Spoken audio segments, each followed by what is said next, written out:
Good morning Philippines, good morning world, magandang umaga po sa inyong lahat. Today is December 1, 6:30 yata.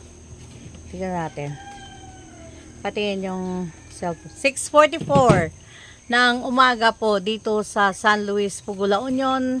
Tayo ay magkape ng guava leaves na galing sa bakuran, pinakulo, pinugasan, pinakulo. So, ang hindi naman sa pag-ano, pero nung dumating kasi ako, I was so stressed. At grabe yung acid reflux ko. To the point na nagigising ako sa gabi at may lumalabas na acid talaga, yung nakaka-burn ng throat talaga at super pait. So, nagte-take ako ng antacid, pero hindi talaga natatanggal yung acid reflux ko. So, nung nakalipat na ako dito sa bahay, nag-start akong uminom ng guava leaves at natanggal yung aking acid reflux, hindi na sumasakit ang aking sikmura. Anyway, maraming salamat sa mga nanood tungkol sa episode natin na saan mas mabuting tumira, Pilipinas o Amerika. Maraming salamat sa mga nag-comments. May mga bagay ako doon sa comment nyo na natutunan. So may nag-comment doon about sa Bohol, about sa pag na-hospital ka at may PhilHealth ka, ang kakulangan mo ay babayaran ng gobyerno or politicians, mga ganun. So that's nice to know, para hindi lang yung negative ang naririnig. Like for example, doon sa Metro Manila area, ng karatig provinces ng Metro Manila, na mga naririnig ko at napapanood ko na inaayawan ang mga pasyente na walang walang pera, no, para ma-admit, at saka yung mga hindi tatanggapin man at nagkulang ang bayad at namatay yung pasyente, hindi nila i-release yung body hanggang nabayaran. Dami ko na pong napanood na kaso na ganun, no, sa Raffy Tulfo in Action. And then yung mga tao na instead na dapat i-discharge na, but because they're holding them just because wala silang pambayad. So maraming salamat sa mga may mga part ng Pilipinas na maganda ang health system. So it only fair to say that then the health system in the Philippines is not the same sa lahat ng provinces o sa lahat ng areas ng Pilipinas. Walang uniformity din. So I therefore conclude na ang health system sa Pilipinas depends kung gaano kagaling at kabuti ang namumuno or the current political regime, no? So thank you for the information. At ipagpapatuloy po natin kasi again, like I said, I respect everybody's opinion. May mga opinion ng iba at kinakailangan respetuhin natin yon. Hindi natin sila pwedeng i-bash or maging negative about it. We can present our case, but that doesn't mean to say na hindi natin irespeto ang opinion ng iba. Maraming salamat po sa mga nagbigay ng opinion. Well, gusto kong ituloy ang usapin saan ba mas mabuting tumira, Amerika o Pilipinas. Like napag-usapan natin tungkol sa healthcare, napag-usapan natin tungkol sa education, napag-usapan din natin tungkol sa education ng mga may special needs, ng mga may mental retardation na nag-aaral sila sa Amerika, and then the government helps them to find job. At government din ang nag-a-assist sa kanila, nag-supervise sa kanilang workplaces, in which, correct me if I'm wrong, hindi natin yon nakikita dito sa Pilipinas, no? Unless, again, like I said, meron po kayong alam na the government is the one helping them to go to school, really have good education, and have good job, and be a good citizen, a productive citizen ng bansang Pilipinas. So, please comment kung meron sa ibang part ng Pilipinas na ganun nga ang nangyayari. So, yun ang mga napag-usapan natin yesterday. pinag-usapan din natin ang tungkol sa education na ang pagtuturo sa Pilipinas is better. However, the affordability is better in America sa palagay ko because you can have a student loan, and even though magkaka-loan ka, mag-student loan ka, babayaran mo yun later even though how many years you're going to pay for it, but at least you got your education, or you will have the chance to get your education. Yun ang isa sa mga napag-usapan natin kahapon na diferensya ng paninirahan sa Amerika at sa paninirahan sa Pilipinas. Napag-usapan din natin ang tungkol sa convenience, in which sa Amerika, it doesn't matter kung anong trabaho mo, you can buy a car, you can get a car. Ang mga hindi lang talaga nagkakar doon is that yung mga na-terminate ang kanilang mga driver's license, or ayaw talaga nilang mag-drive, they have fear of driving, mga ganun bagay ba, or mga hindi nakakapasa sa pagkuha ng driver's license, may mga instances na ganun. However, if you can get a driver's license, then you want to drive, then you can have a car. So, ano pa po ba ang dapat nating pag-usapan about kung ano ang diferensya ng being in the Philippines and being in the United States? Ang isa sa mga nakita ko, well, again, lahat po na dinidiscuss ko dito is all about my experience, no? Kagaya now, dahil nagpapatay ako ng bahay dito sa Pilipinas, specifically dito sa Pugu, La Union. So, ang electric company dito is called Luelco, La Union Electric Company. And before ka mag-apply to get an electricity or to be connected to the electricity, meron kang mga requirements. And one of them is mag-attend ka ng seminar. So, apparently, they have a schedule para mag-seminar ka ng 2 hours every Friday. Truthfully, hindi pa ako nakapunta doon. However, it's going to be, sa Friday ako pupunta, about kung pagbabayad ng kuryente, mga stuff like that, which I don't know why do they still have to do that. But anyway, that's another bureaucratic procedure that you have to go through para magkaroon ka ng kuryente. Another thing is merong specific ang Luelco, isang you have to follow it. Yung pole, pole. Yung pole, tapos pagkakabitan nila yun ng kuryente, dapat may ceramic spool, merong 10 bars na pag-aakyatan, na ipapa-welding mo yun sa pole, and then kinakailangan isisemento ang 3 feet underground, and then ang totality ng pole, it's supposed to be 20 feet, and then 20 feet pole, and then 40 scheduled gauge, meaning to say ganun yung kakapal ng pole na bibilin mo para daw pag bumagyo is hindi basta-basta matutumba. So kinakailangan gawin mo yung mga yon. And then you have to have a residence certificate from the barangay where you stay, and then kinakailangan mo din ng certification from the engineer's office of the town na mag-a-apply ka ng electric. So, about that certification, it took us more than a week to have that, para makuha yung certification from the engineer's office, because, sad to say, again, it's another bureaucratic process dito sa Pilipinas, or particularly probably dito sa aming bayan, na kinakailangan yung certification na yon, nandun ang pirma ng city engineer or the municipal engineer. And sad to say, it's only the municipal engineer who can sign that. Walang assistant, walang officer in charge. So, ang nangyari, itong engineer na to is nagpunta ng 1 week sa isang seminar. So, walang pwedeng pumirma doon. So, you have to wait until he comes back. Now, hindi naman it's not about being morbid, no? Let's say, for example, ang isang engineer let's say for example, baka dito lang sa bayan namin yan, no? Let's say for example, yung engineer may nangyari sa kanya. Let's say for example, na-aksidente siya, or let's say for example, anong tawag nito?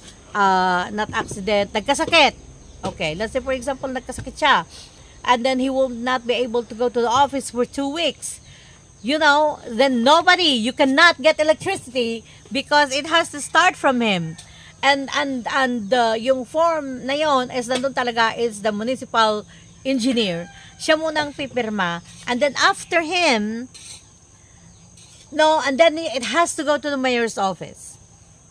Again, it has to be the mayor who's gonna sign it. It's not going to be the vice mayor. It's not going to be the number 1 councilor. So if the mayor went away, let's say for example, nagbakasyon sa America for 3 months or 2 months, then you have to wait. That's another annoying bureaucratic process dito sa Pilipinas. So, isa yon na naghintay kami doon ng matagal. I think 1 week bago dumating yung engineer. And then, nung dumating na yung engineer, we have to wait again for several days hanggang nag-respond ang mayor's office at para mapirmahan din niya yung form na yon.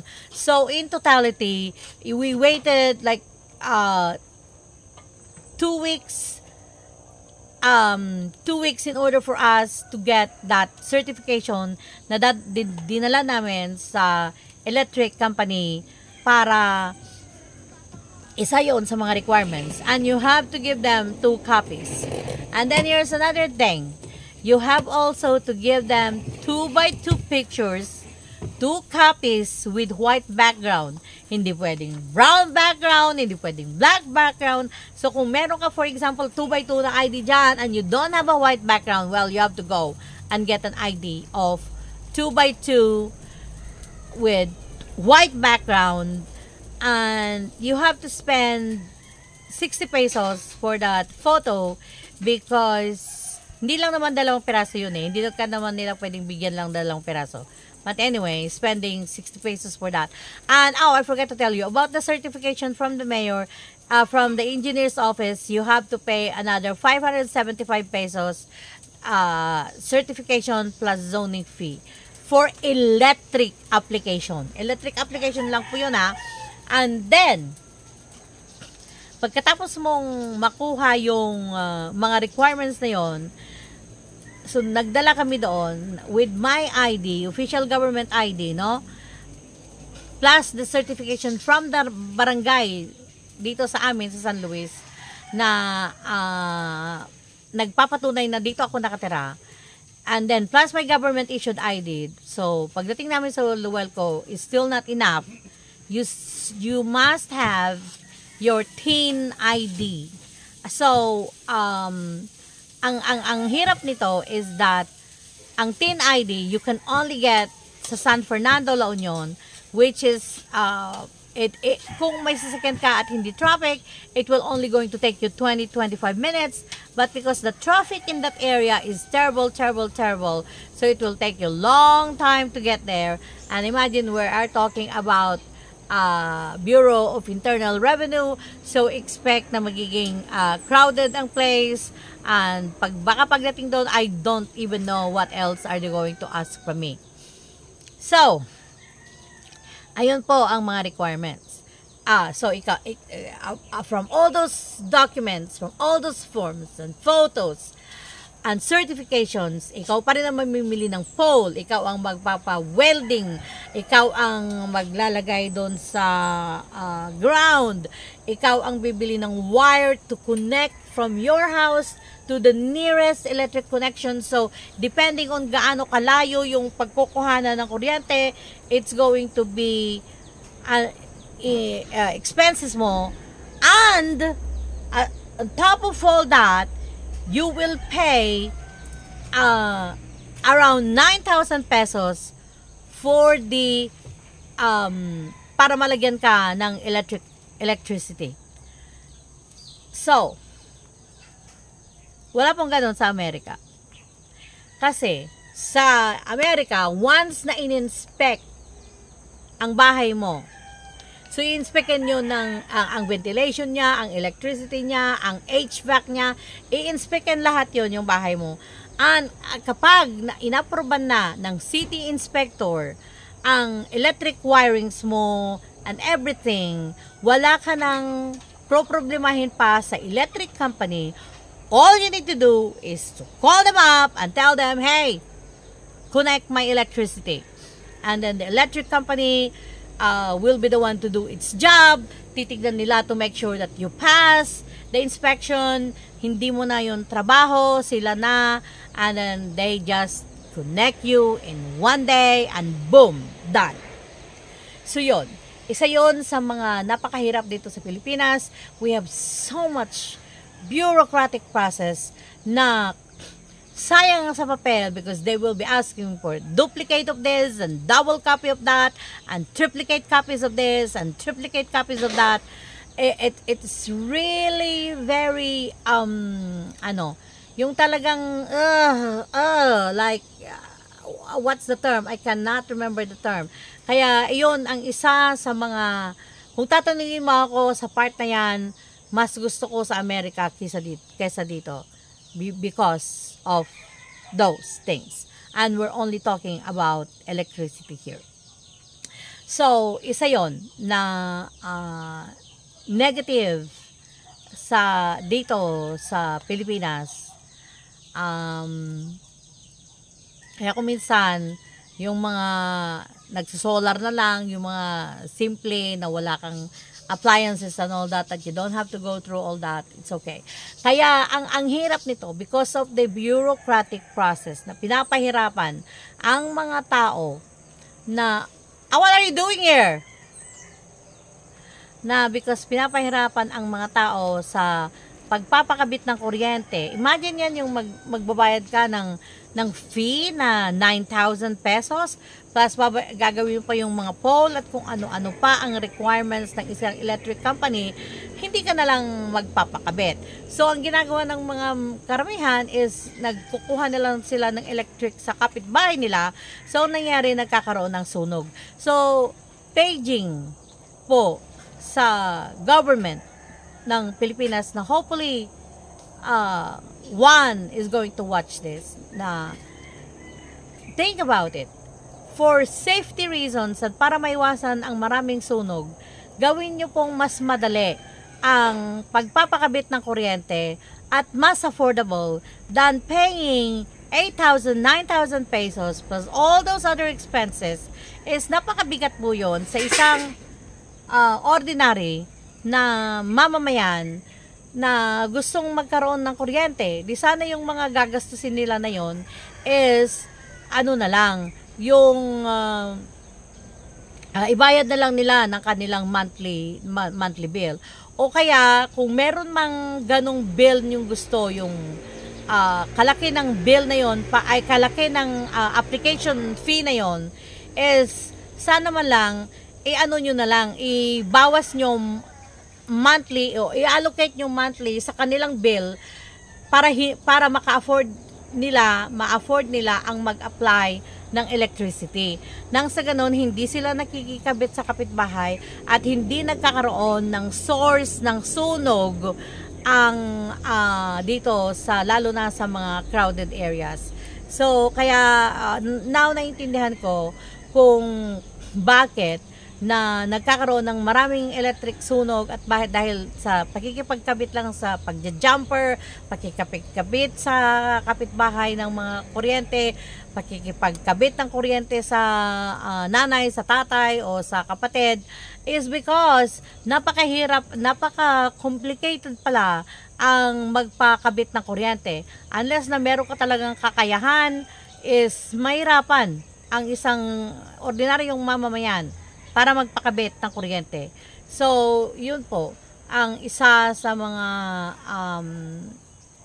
mahirap dito sa Pilipinas na hopefully merong magpasa ng bill na alam niyo yun, na making it affordable and available and yung madali lang ang pagpapakabit ng kuryente because it's really bad. So, yun.